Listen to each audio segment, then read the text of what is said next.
보겠습니다. 하나님의 말씀은 창세기 17장 1절입니다. 한 절만 우리 같이 읽도록 하겠습니다.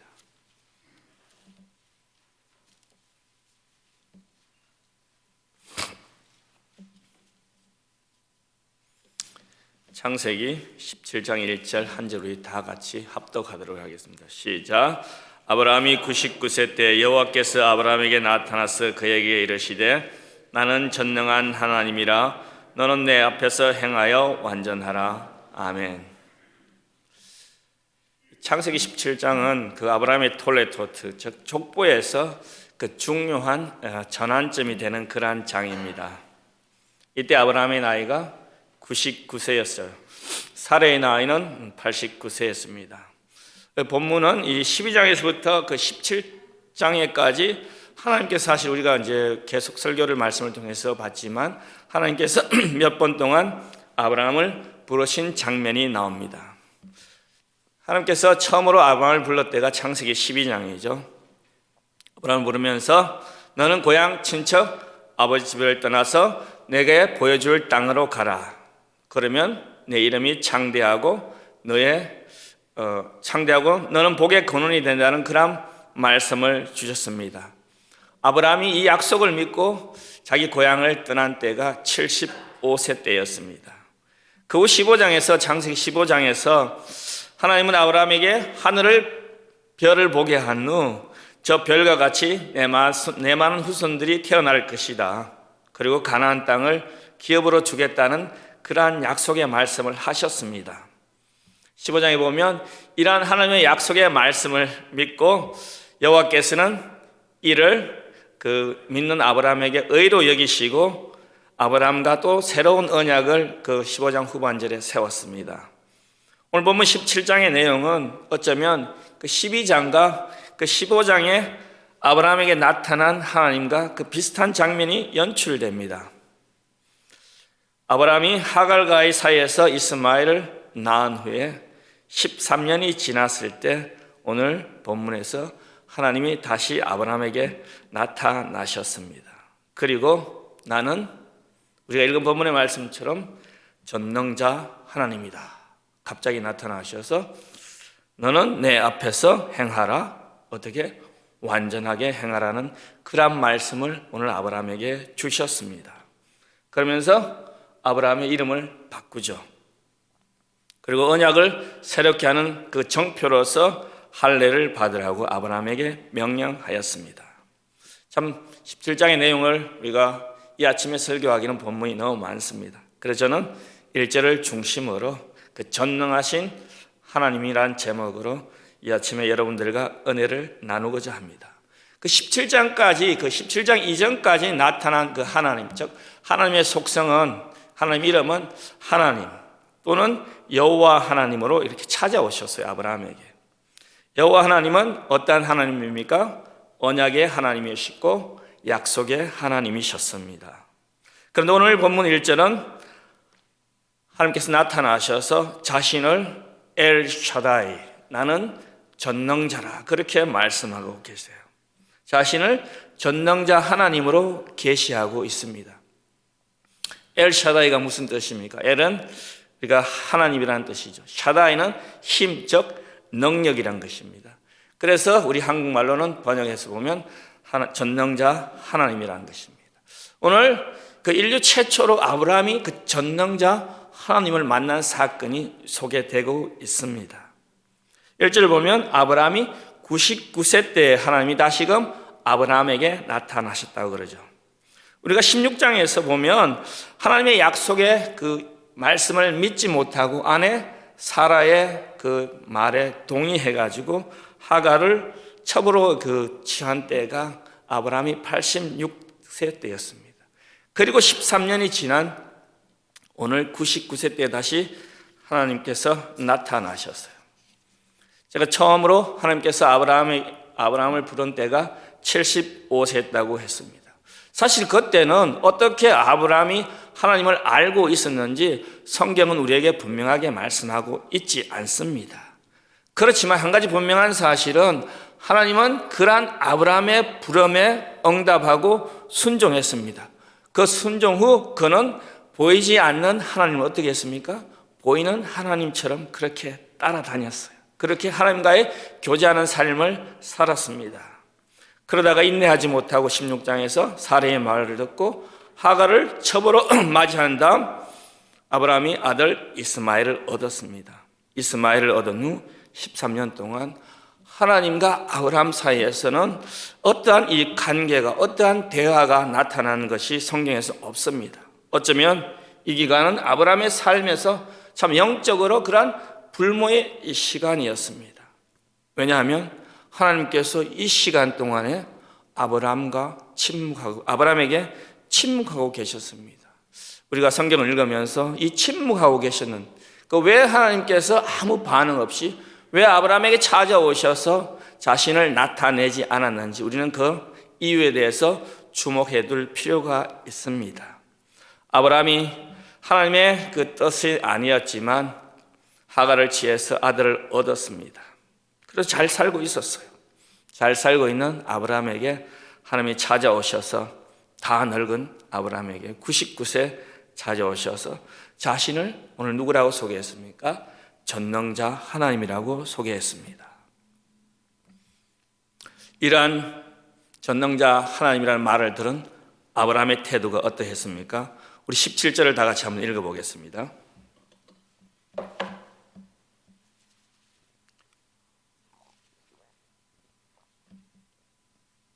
엘샤다이라는 그런 하나님의 음성을 듣고 17절 시작. 아브라함이 엎드려 웃으며 마음의 속으로 이르되 100세 된 사람이 어찌 자식을 낳을까? 사라는 99세니 어찌 출산하리요? 오늘 성경 우리가 읽은 것처럼 이 말을 들은 아브라함은 얼굴을 대고 웃었습니다. 속으로 웃으면서 100세의 아이를 낳을 수 있을까 의심하였죠. 이 웃음의 의미가 무엇입니까? 불신앙의 그런 모습 아닙니까? 즉 불신의 모습이었습니다. 여러분, 만약 하나님께서 아브라함에게 좀 더 젊었을 때 아들을 주겠다는 이러한 약속의 말씀을 주셨어도 아브라함이 웃었을까요? 그렇지 않았을 것입니다. 젊은 사람에게 자식을 준다는 것은 어쩌면 당연한 일로 받아들이는 것이 아닙니까? 젊은 사람이 자식을 준다면 누구든지 자신의 젊음으로 인해서 자기가 자신을 생산할 수 있는 그 육체를 가졌다는 그 자신을 믿기 때문에 절대로 웃지 않을 것입니다. 다시 말하면 자신이 할 수 있는 능력에 이르기 때문에 하나님의 권능이라고 생각하지 못할 것입니다. 자신의 젊음 때문에 전적으로 하나님을 신뢰하지 않을 것이라는 말씀인 것입니다. 여러분, 100세에 정말로 아들을 얻을 확률이 있습니까? 정말 그 말을 들은 참 100세 아들을 낳을 것이라는 그런 확률은 사실 없죠. 그러니까 아브라함이 헛웃음이 나올 수밖에 없었습니다. 그렇습니다. 하나님은 사실 이때를 기다린 것입니다. 하나님께서 젊은 아브라함에게 아들을 주지 않은 것은 그분 자신이 전능자 하나님이기 때문입니다. 왜냐하면 전능자 하나님은 인간이 다 불가능하다고 포기하는 것을 그분만이 할 수 있기 때문에 하나님께서는 이때를 기다리신 것입니다. 만약 젊은 아브라함에게 그 젊었을 때 자식을 주셨다면 결코 아브라함은 그 자식이 하나님으로부터 왔다는 사실을 믿지 않았을 것입니다. 그렇지만 엘샤다이 하나님께서는 사람의 모든 가능성과 모든 소망과 모든 기대가 사라질 때까지를 기다리신 것입니다. 왜냐하면 이 세상에 할 수 있는 일이 아무도 없기 때문에 오직 그분만이 그 일을 할 수 있기 때문입니다. 우리가 믿는 하나님도 여전히 우리의 삶에서 이러한 엘샤다이 전능자의 하나님으로 찾아오고 역사하십니다. 믿으십니까? 우리가 이 땅에 살면서 참 많은 어려움과 문제로 인하여 고통할 때가 있습니다. 그렇지만 우리가 포기하지 않는 것은 늘 우리를 찾아오셔서 도와주시는 바로 그 엘샤다이 전능자의 하나님이 저와 여러분의 하나님이기 때문인 것입니다. 우리가 전능자 하나님이 내 삶에 역사할 수 있도록 하기 위해서는 우리 자신의 인간적인 생각과 수고와 노력을 때로는 멈춰야 합니다. 하나님의 은혜가 나타나게 하기 위해서 내 삶에 내가 할 수 있다는 내 자아가 전적으로 죽어야만이 그것이 가능한 것입니다. 전능자 하나님께서는 자신이 유능하다고 생각하는 분에게 절대로 나타나지 않습니다. 인생의 한계 상황에서 전적으로 자신을 찾을 때, 하나님만 찾을 때 하나님께서는 역사하시는 것입니다. 우리 로마서 4장 19절을 한번 찾아보겠습니다. 로마서 4장 19절요.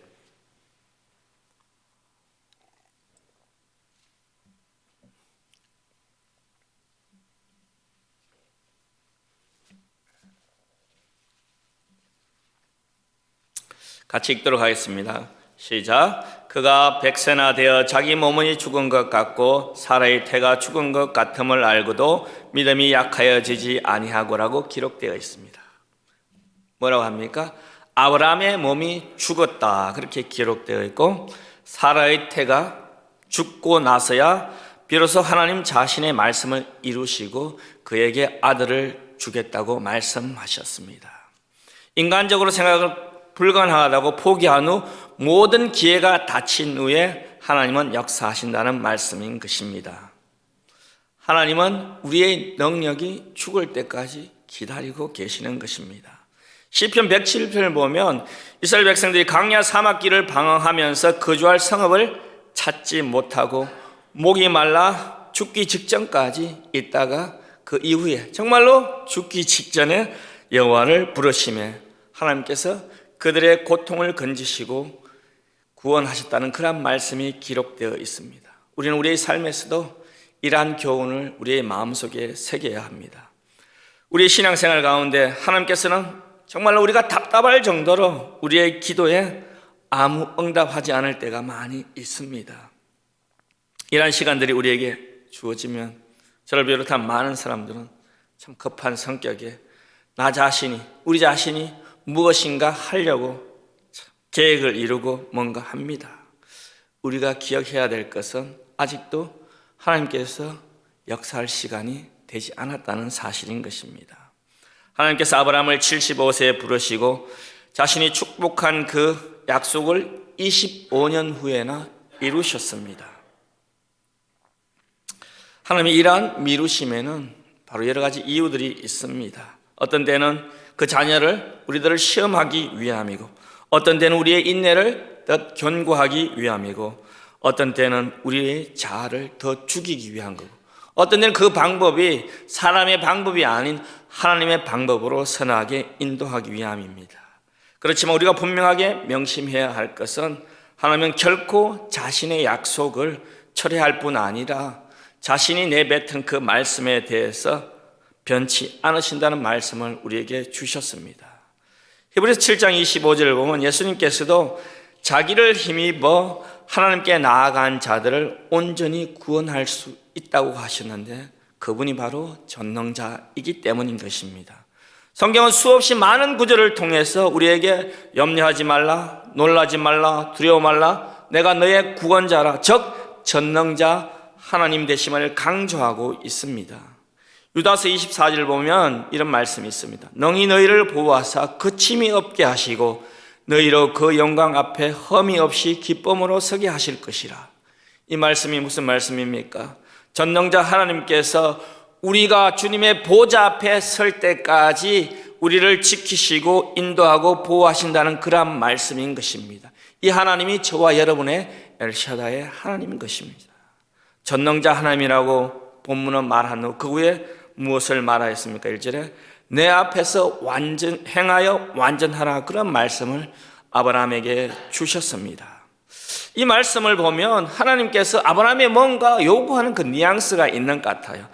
왜 이 말씀을 주셨는지 정확하게 기록되어 있지 않지만은 행하여 완전하라, 이 말은 두 개의 연속적인 명령형으로 그렇게 되어 있습니다. 다시 말씀드리면 내가 완전해질 수 있도록 너가 내 앞에서 완전히 행하라는 그러한 말씀인 것입니다. 이 말씀에 비춰볼 때 아브라함은 의롭고 거룩한 삶을 살도록 영위하도록 하나님으로부터 부름받은 사실을 알 수 있습니다. 이 부르심은 아브라함 자신뿐만 아니라 이스라엘을 대표하여 하나님 앞에서 참 올바른 살며 인생의 모든 발걸음을 하나님과 함께하고 하나님과 동행할 것을 아브라함은 명령받았습니다. 즉 아브라함을 구별된 사람으로 부름받았다는 것입니다. 그래서 그는 하나님 앞에 완전한 삶을 요구받았습니다. 사람의 눈앞에가 아니라 하나님의 눈을 의식하면서 살라는 것입니다. 하나님의 눈이 우리의 삶을 지켜보고 있다는 사실을 인식하라는 그런 말씀인 것입니다. 참 이것은 어쩌면 보면 매우 의미심장한 말씀인 것입니다. 우리 모습은 정말 우리는 어쩌면 겉으로는 경건한 척하면서 사람들의 눈에 보이기 위해서 사람들이 인정하면 우리는 쉽게 만족하는 그러한 속성을 가지고 있습니다. 하지만 여호와께서는 우리의 내면을 살피시기 때문에 우리 마음속에 있는 엄밀한 우리의 개인적인 욕망과 우리의 숨은 우상들을 그분은 다 감찰하고 있습니다. 그렇기 때문에 누구든지 우리의 시선을 참 어디에 맞춰 살 것인가, 여러분의 시선을 어디에 맞춰 살 것인가, 이것은 매우 중요한 일입니다. 특히 우리 한국 사람들은 체면 문화가 있잖아요. 그래서 다른 사람의 그 평가에 대해서 상당히 관심을 많이 가지고 신경을 많이 쓰는 편입니다. 저만 해도 그래요. 그래서 열심히 양복 입고 또 강대상에 올라오고 그럽니다. 그런데 하나님은 우리의 시선을 그 사람 이웃 주위의 그런 주위 사람들의 시선이 아니라 자신에게 맞추기를 원합니다. 마태복음 6장 22절 23절에 보면 눈은 몸의 등불이니 그러므로 내 눈이 성하면 온몸이 밝을 것이요 눈이 나쁘면 온몸이 어두울 것이니 그러므로 내게 있는 빛이 어두우면 그 어둠이 얼마나 하겠느냐라는 비유의 말씀을 하셨습니다. 예수님께서 이전에 보물 이야기를 하다가 갑자기 눈 이야기로 하면서 이 비유를 말씀하셨는데, 주님께서 이 비유를 통해서 말씀하시고자 하는 것은 제자들에게 그들의 마음이 성하지 않다면, 즉 눈이 밝지 않다면 그들의 마음이 가게 되는 보물도 그 어두움에 있어서 그 어두움 때문에 보물을 보지 못하기 때문에 마음이 못 간다, 그런 말씀을 하시는 것입니다. 이 비유를 하신 목적이 뭐냐면 하나님의 나라와 그분의 의를 구해야 되는데 그들의 마음이 하나님을 주로 섬기는 것에 있지 않고 전혀 엉뚱한 곳에 관심 있음을 지적합니다. 24절에 보면 그렇죠. 그렇게 말하죠. 주님은 한 사람이 두 주인을 섬기지 못할 것을 말하면서 하나님의 자신을 사랑하면서 다른 신을 미워해야 되는데 다른 신을 사랑함으로 하나님을 미워한다고 말씀하였습니다. 예수님은 우리의 시선을 하늘, 즉 자신에게 맞추라고 요구합니다. 하늘에 하나님에게 시선을 맞추는 그러한 사람의 삶은 바로 소망이 있는 삶인 것입니다. 여러분들의 요즘 관심사는 무엇인가요? 참 중국에서 그 코로나 바이러스 때문에 많은 사람들이 그 코로나 바이러스에 관심이 참으로 많아요. 미국에서는 지난주에 또 코비 브라이언이 죽었죠. 그래서 그 해서 일하는 동료들도 봐도 하루 종일 그 얘기밖에 안 해요. 그리고 내일 슈퍼볼이 있습니다. 온통 관심이 그 스포츠에 있어요. 또 정치를 좋아하는 사람들은 그 볼턴이 과연 정원대에 설까? 아니면 그가 출판하고자 하는 그 책에서 과연 뭘 이야기할까? 그런데 관심을 가지고 있습니다. 우리가 이러한 세상적인 관심도 중요합니다. 그렇지만 그런 것보다 더 우리가 관심을 가져야 할 부분은 바로 하나님의 관해서인 것입니다. 그리고 하나님이 또 무엇에 관심을 가지고 있는지 우리의 관심이 거기에 가야 되는 것입니다. 오늘 본문에서 하나님은 아브라함에게 완전함을 요구하셨습니다. 완전함은 거룩한 것으로 표현할 수 있죠. 바로 하나님 우리에게 가진 관심은 우리의 거룩함인 것입니다. 오늘도 우리는 열심히 살아가고 있잖아요. 열심히 일하면서 시간을 투자하고 생명을 담보로 해서 얻은 우리의 노력과 수고를 교회와 하나님 나라를 위해 열심히 투자하고 헌신하고 있습니다. 열심을 가지고 한마디로 말해서 신앙을 생활하고 있습니다.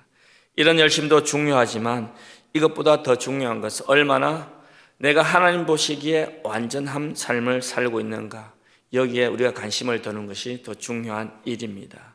우리 모두는 하나님 앞에서 완전해져야 합니다. 근데 문제는 절대로 우리가 하나님 앞에서 완전할 수 없고 그 흠없는 존재로 설 수 없다는 것이 문제인 것입니다. 우리 자신의 삶을 돌아봐도 단 한순간도 나 자신에게 흠없는 모습을 발견할 그럴 시간이 없습니다. 제 아래 태어난 우리는 모두 누가 예외일 수가 없습니다. 내 앞에서 완전하라고 하신 하나님께서 아브라함에게 말씀하신 것은 결코 그 행위에서 완전함을 요구하는 것이 아닐 것입니다. 하나님께서 아브라함에게 요구한 그 완전함은 바로 그 제사함의 그런 해결을 요구하고 있을 것입니다. 하나님께서 우리의 죄를 심각하게 여기시기 때문인 것입니다.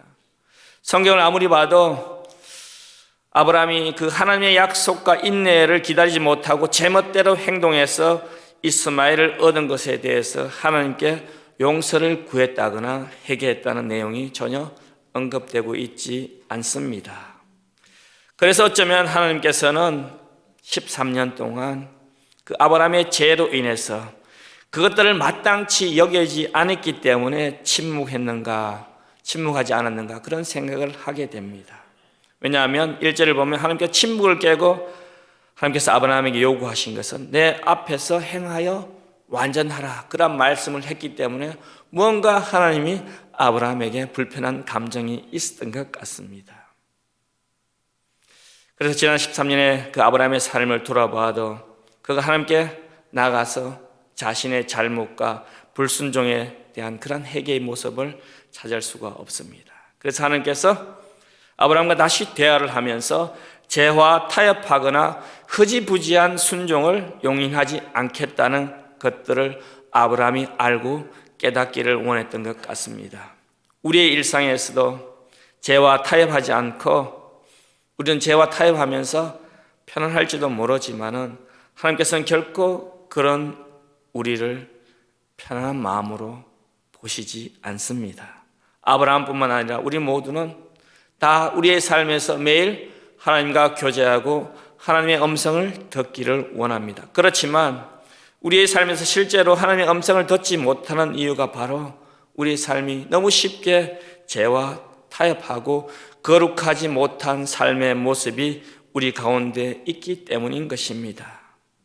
그저 우리는 구원받은 것에 감격의 기쁨을 가지고 하나님께서 주실 그 축복만 기대하는 그러한 삶이 아닐까 생각되어집니다. 하나님은 우리에게 말씀합니다. 내가 거룩하니 너희도 거룩하라. 그러나 우리 하나님을 이름을 더 높이기 위해서는 하나님이 나에게 주신 사명이 무엇인지에 우리가 관심을 갖기보다는 하나님 우리에게 약속하신 축복에 더 관심이 갖고 있다면 오늘 행하여 완전하라는 이러한 하나님의 말씀을 우리는 귀담아 들을 필요가 있습니다.